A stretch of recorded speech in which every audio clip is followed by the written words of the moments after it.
What's going on, world? This is Eugene Hamilton. Guess what? This week, I had a tremendous time meeting with some of the kindest, most powerful individuals on the planet. And they were school teachers and educators. Man, I had an awesome time with this group, as I do with many groups across this country. But one thing we did this week that I haven't had an opportunity to really unpack with many educators across the country is we had a conflict resolution training that I facilitated. And as we were talking, we're dialoguing, of course, as you can imagine, we had many different schools of thoughts. I mean, awesome examples of what conflict looks like in the classroom, what conflict looks like in the principal's office, how conflict is played out in the teacher's lounge, and even, guess what, how conflict looks at home with your loved ones, those that you're close with, how conflict looks with regard to your neighbor. And one thing that I left with them several things, and I'll share with you just a few. But the first thing I shared with them was that all conflict isn't bad, and all conflict doesn't have to be resolved. Yeah, I know that sounds like it's so far-fetched, but all conflict isn't bad. You know why? Because I learn lessons in conflict that I do not learn when things are peaceful and when things are quiet around me. There are things that I learn when I am going back and forth with someone. I learn new things about what they're passionate about. I learn new things about how I'm being received. I learn new things about how I should conduct myself moving forward.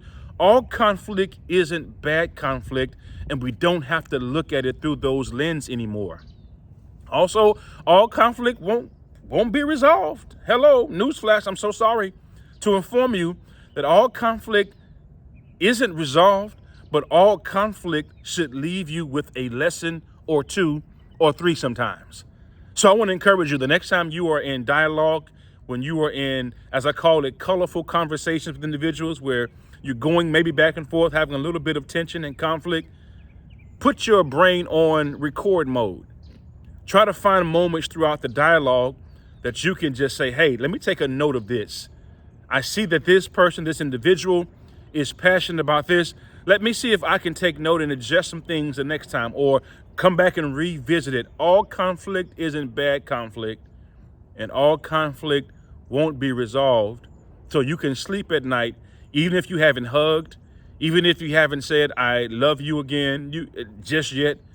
You can say to yourself, thank you, or say to the individual, listen, we've got to work together.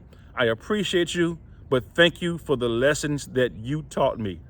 I had a teacher tell me a situation about some tension she had with a student, and how at the end of that tension, she learned so many lessons. But one thing that she was amazed by was the student told her that even in our disagreements, thank you for being yourself, thank you for being consistent, and thank you for remaining committed to the task at hand, which is to help me learn and to become a better person. I hope this was insight that you can use as we move forward. I've got more information I want to share with you. Thank you again for subscribing. Thank you again for viewing. In fact, if you have not subscribed to my YouTube channel, please do so. Subscribe, like, and also do me one more favor. Comment down below. Give me some feedback, some more insight as to what you think conflict looks like, or conflict resolution looks like, and how we can move forward and be better as a society. All right, that's my time. Take care. Peace.